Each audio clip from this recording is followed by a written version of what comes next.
aula, hoje a gente vai falar sobre as questões de direito constitucional do trabalho do ENAM 2025.1.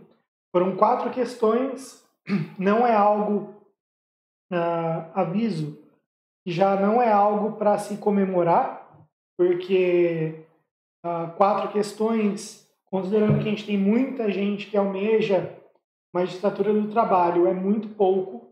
4 questões afetas ali a área trabalhista. E é isso. Vamos só revelar uma tendência que o ENAM tem demonstrado no ENAM 2024.2 e no ENAM 2025.1, que direito constitucional do trabalho não fica apenas na parte de direito material do trabalho. Também teremos questões de direito processual do trabalho, desde que de índole constitucional. Então a gente teve, e isso vai ser principalmente a competência, né?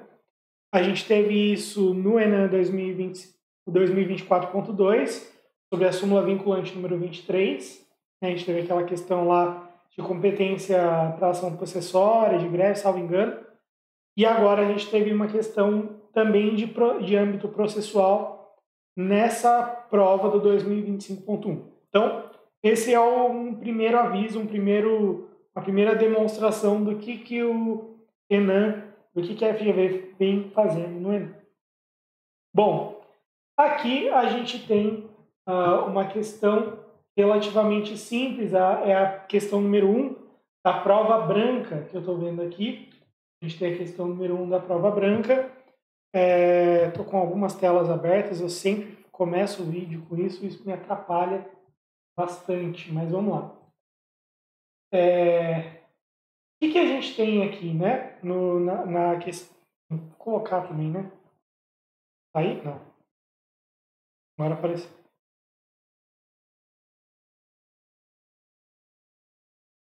Um negócio aqui. Agora foi. Bom, então a gente tem uma questão que é sobre um tema recente, relativamente recente, do STF, tá? Que é o tema, a base disso aqui é o tema 1072. O que o tema 1072 ele diz? Ele fala exatamente o seguinte: a mãe servidora ou trabalhadora, então veja que ele está usando, a tese utiliza uma expressão mais abrangente, né? Trabalhadora, e não só servidora. Então, a mãe servidora ou trabalhadora não gestante em união homoafetiva, com 2 mulheres, tem direito ao gozo de licença maternidade. Caso a companheira, então a outra pessoa do casal da união homoafetiva, tenha utilizado da licença maternidade, fará jus à licença pelo período equivalente à licença paternidade. Então, se numa união entre 2 mulheres, uma utilizar a licença maternidade, a outra tem direito à licença paternidade. Simples, simples, simples, tá? Então, fica muito fácil agora a gente resolver essa questão, que é a questão, repito, número 1 da prova branca. A primeira questão da prova branca, acho que, né, dá uma tranquilidade ali, começar com uma questão mais simples. Lógico que essa tranquilidade depois acaba. Mas, enfim. 2 mulheres vivem em união estável e tiveram uma filha. A mãe gestante é médica e trabalha em um hospital privado. Hospital privado, logo a gente imagina que ela é regida pelo regime da CLT. Enquanto a mãe não gestante trabalha em uma organização não governamental, não diz qual espécie que é, mas ainda que ela seja do terceiro setor, o regime é CLT também, tá? Mas ainda que assim não fosse um regime de direito público, alguma das duas fosse servidora pública ou empregada pública, a tese fala a mãe servidora ou trabalhador. Então, repito, a tese do STF ela já é abrangente por uma questão muito óbvia, que é de tentar abranger o maior número de pessoas nessa situação. Então, as duas regidas pela CLT, mas, repito, não interferiria se fosse outro regime.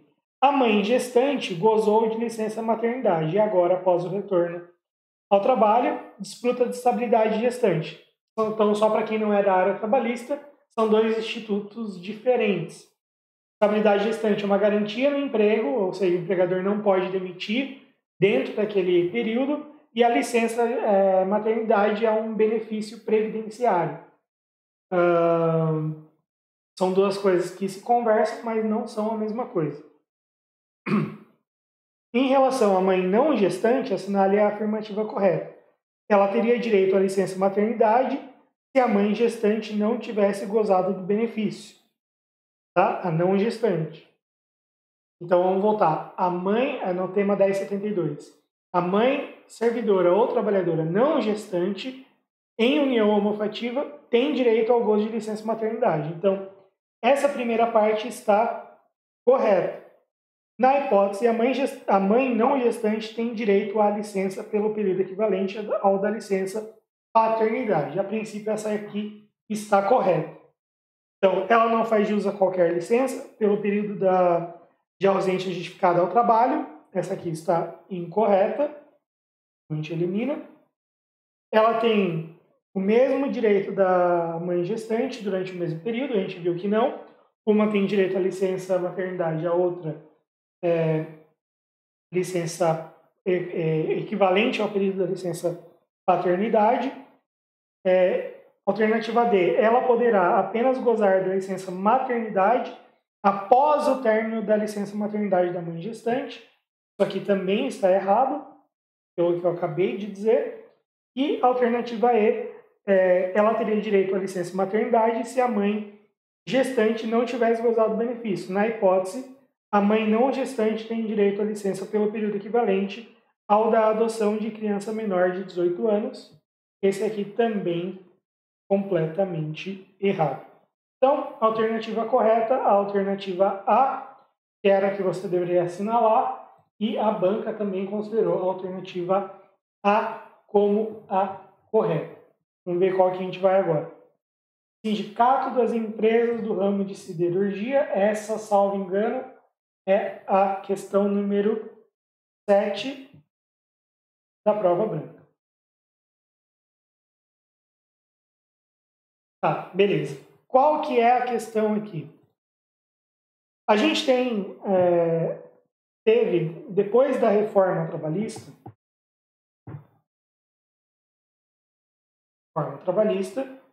a gente teve aquela discussão sobre o negociado, sobre o legislado. E isso, principalmente, de acordo com os artigos 611-A e 611-B da CLT. Certo? 611-A fala o que pode negociar, 611-B o que não pode negociar. Basicamente, o 611-B não é isso, tá? Mas para a gente reduzir aqui, né, para fazer uma revisão da questão, ela repete o conteúdo do artigo 7º da Constituição Federal. Basicamente, tá? Não é exatamente isso, mas na maior parte é isso. O que quer dizer que aqueles direitos do artigo 7º não podem ser negociados, certo? Ao lado disso, a gente teve o tema 1046 do STF. E o tema 1046 falou o seguinte, que são constitucionais as normas coletivas que transacionem, ou melhor, que falem sobre direitos relativamente indisponíveis. E aí não pode falar sobre direitos absolutamente indisponíveis. Por que eu estou falando a expressão falar, assim, bem genérica? Porque a gente tem uma discussão mais avançada sobre se é necessária uma transação ou ser possível apenas a mera renúncia de direitos. Pela redação do STF, é possível a mera renúncia de direitos desde que relativamente indisponíveis. Mas a gente não vai conseguir aprofundar isso hoje. Mas pela redação já adianto que é isso.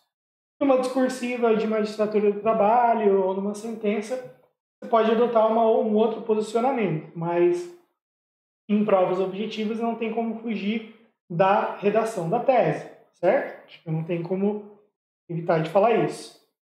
E aí, a gente tem que saber os direitos que estão lá no artigo 7º. Os sindicatos das empresas do âmbito de siderurgia de determinado município de São Paulo e o sindicato dos trabalhadores na indústria de siderurgia do mesmo município entabularam uma convenção coletiva que dispunha sobre vários direitos trabalhistas dos empregados, alegando a prevalência do negociado sobre o legislado. Em relação aos direitos assegurados aos empregados, sob o aspecto da validade das cláusulas de norma coletiva em comento, observados os termos da Constituição da República, assinale a alternativa correta. E aí? Redação meio estranha, mas dá para entender, né? Das alternativas. Considerando a previsão de licença maternidade, fica suprimido o direito de licença paternidade. Isso aqui tem previsão expressa no artigo 7º. Então, não pode. Poderia, então essa está errada. Considerando a estipulação de estabilidade normativa decenal, fica acordada a redução da estabilidade gestante para 120 dias a fim de equivaler com a da licença maternidade. Também não pode, tem previsão no artigo 10, 2 do ADCT, inciso 2 do ADCT. Considerando o teor da Convenção 118 da OIT em matéria de previdência social, deve ser dado tratamento igualitário entre nacionais e não nacionais. A Convenção 118 fala exatamente sobre isso e ela foi ratificada pelo Brasil. Mas, acima disso, existe a previsão do próprio artigo 5º, que é o tratamento igual ali, ao princípio da igualdade. E a gente vai aqui pelo aspecto formal, não substancial, de tratar desigualmente os desiguais. Mas pelo aspecto formal, tratar igualmente. Certo?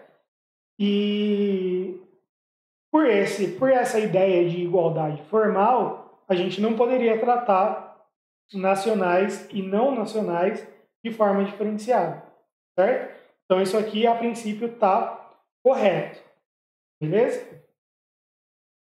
Alternativa D. Considerando a existência de programa permanente de transferência de renda para pessoas em situação de vulnerabilidade social, que é o artigo 6º, parágrafo único, fica suprimido o direito ao seguro-desemprego em caso de desemprego voluntário. Não, porque tem previsão no artigo 7º, salvo engano, inciso 3. Então tem previsão específica no artigo 7º, inciso 3. Então esse aqui não pode também.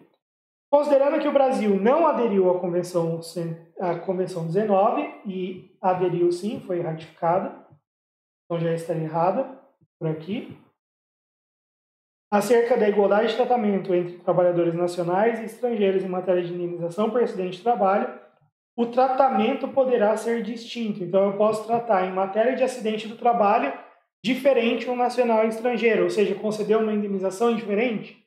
Então, pela lógica, isso aqui também estaria errado pelo princípio da igualdade que a gente falou lá na alternativa C. Então, a C é a correta. Beleza? Então, a questão número 7, alternativa C, é o da banca. Então, está correto. Determinada sociedade empresária mantém. Essa é a prova branca. Questão número 8.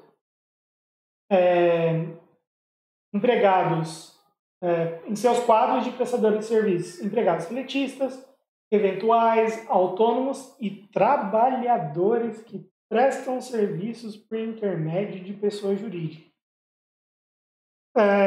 Sem fazer juízo de valor, a gente tem o tema 1389 nesse ponto, que determinou a suspensão nacional da chamada pejotização, certo?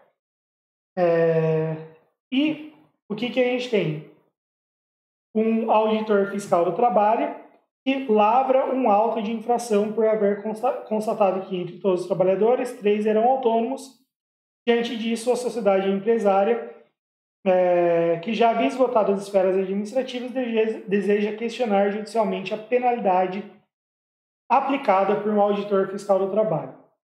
A gente tem previsão no artigo 114 da Constituição Federal de competência da Justiça do Trabalho para esta questão.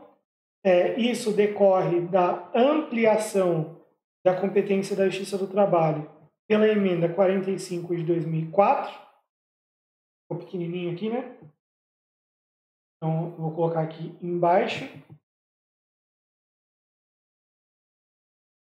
Artigo 114, emenda 45 de 2004. Então, a competência é da Justiça do Trabalho. Tá? Então, como aqui a gente não tem que passar alternativa por alternativa, porque é só saber a resposta de quem é competência, a gente já exclui, né? Não é da Justiça Federal, não é da Justiça Comum, não é da Justiça Estadual e etc. E aí a gente já responde direto. Tudo bem? Então, essa é bem simples, decorrente de texto constitucional, mas pode mudar a resposta dependendo dessa parte aqui. Trabalhadores que prestam serviços por intermédio de pessoa jurídica. Eu já acho estranho constar isso numa prova, porque parece que a gente está institucionalizando, inclusive, em prova de magistratura, a pejotização. Tá? Então, questão número 8, B também é a alternativa da banca, então, certinho. Beleza. Essa aqui é a questão 6 da prova branca, que envolve trabalho ilícito e trabalho proibido. Trabalho ilícito é o trabalho em que a gente tem a ofensa a normas de ordem pública, principalmente envolvendo objeto da prestação de serviços é ilícito. Então, o que a gente tem? A natureza da atividade que o empregado presta ali, ela é ilícita. O que isso quer dizer? Que a própria atividade do empregado, a prestação de serviços dele, ofende norma jurídica. É uma atividade que o ordenamento jurídico veda. Tá? Então, normalmente isso vai evidenciar atividades criminosas. Tráfico de drogas, jogo do bicho, e assim vai. Certo? Beleza. Trabalho proibido, ela ofende normas de proteção ao trabalho, normalmente. Então, o objeto da atividade prestada pelo empregado no trabalho proibido é uma atividade lícita. Só que existe alguma norma que protege aquele empregado por algum motivo relevante socialmente. Exemplo, a gente tem no próprio trabalho escravo, proteção, inclusive de âmbito internacional, ao trabalho forçado, ao regime de trabalho forçado. Então, exemplo. Outro exemplo, proteção ao trabalho infantil. A gente tem normas que protegem, que evita a existência de um trabalho infantil. Normas que visam evitar, né, a existência do trabalho infantil. Então, o que acontece? No trabalho ilícito, a norma, o ordenamento jurídico não reconhece efeitos e a nulidade deste contrato de trabalho é ex tunc, ou seja, vai lá no início e já resolve o contrato desde o início sem reconhecimento de qualquer efeito. Quanto ao trabalho proibido, o efeito é ex nunc, ou seja, dali em diante. Porque a gente não quer que a situação proibida se perpetue no tempo, mas, ao mesmo tempo, se eu não reconhecer efeitos deste contrato de trabalho, quem eu queria proteger, no fim, não ficou protegido. Então, eu queria proteger determinado trabalhador do trabalho forçado. Eu queria proteger determinado trabalhador, criança, adolescente, do trabalho antes da idade mínima, né? ou em condições de trabalho noturno, trabalho insalubre, trabalho perigoso. E aí, se eu não reconheço, então, eu acabei não protegendo este trabalhador ou que foi vítima de trabalho forçado, ou esse trabalhador menor de idade, né, vou resumir assim, trabalhador menor de idade, ele acabou não sendo protegido, porque eu tirei o contrato do ordenamento jurídico e não reconheci nenhum efeito. Então, no âmbito do direito do trabalho, essa nulidade do contrato de trabalho no trabalho proibido, ele gera efeitos, sim. Contrato de trabalho proibido gera efeitos. Por quê? Porque eu não posso punir duplamente a atividade proibida. Ou seja,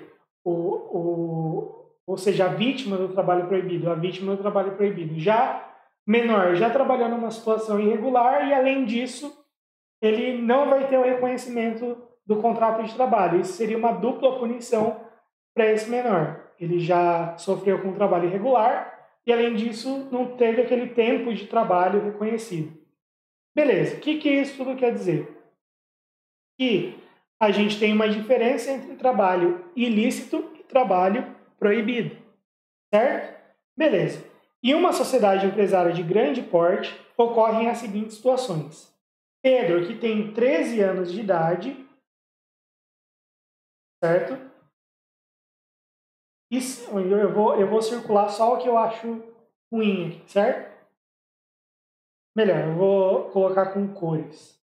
Então, Pedro, que tem 13 anos de idade, trabalha como aprendiz. Esse é um trabalho proibido. Silvia, que tem 17 anos de idade, trabalha como aprendiz. Esse aqui pode. 14 anos, né? 16 anos, salvo 14 anos como aprendiz. Regina, que tem 20 anos de idade, e Júlio, que tem 17, trabalham em escala 12 por 36, das 19 às 7. Então é período noturno, com pausa alimentar de 1 hora. Regina está ok. Júlio não está ok. Beleza? Então, a gente tem duas situações de trabalho proibido, por enquanto. Que é de Pedro e de Júlio. Isadora e Roberto, com 20 e 25 anos de idade, trabalham manipulando produtos químicos altamente inflamáveis, recebendo EPIs correspondentes. Então, esse aqui está tudo ok, né? Beleza. E aí ele vai fazer a pergunta. Considerando esse panorama, à luz da Constituição Federal, analise a afirmativa correta. Contratos de Pedro, vamos lá, Pedro, Silvia são ilícitos. Nem preciso ir lá confirmar, porque a gente não viu nenhuma situação de trabalho ilícito, só de trabalho proibido, certo? Os contratos de Pedro e Júlio são proibidos. Essa aqui seria a alternativa correta, salvo engano. Vamos ver as outras, para tirar a dúvida. O contrato de Pedro é ilícito, não é ilícito, é proibido. E o de Isadora, quem que é Isadora? Isadora tem 20 anos. Então, proibido, não, tá certo o contrato dela.